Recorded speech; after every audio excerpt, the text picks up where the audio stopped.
দেখো আমি অনেক বছর পরে বকফুলের বড়া।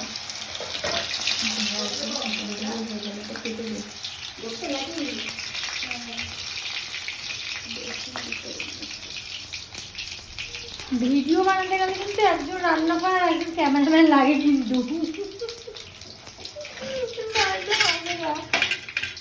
আমি তো এই জন্য ভিডিও বানাই দেই না। ও দিদি আবার বলছে কিন্তু কালো কড়াইটা দেখে কিন্তু কেউ খারাপ কমেন্ট করবে না, এইটাতেই ভালো ভালো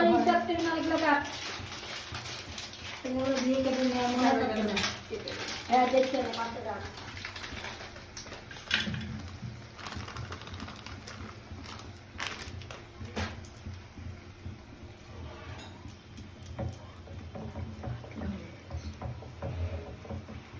আর যে বড়া খেতে চাও তাহলে আমাকে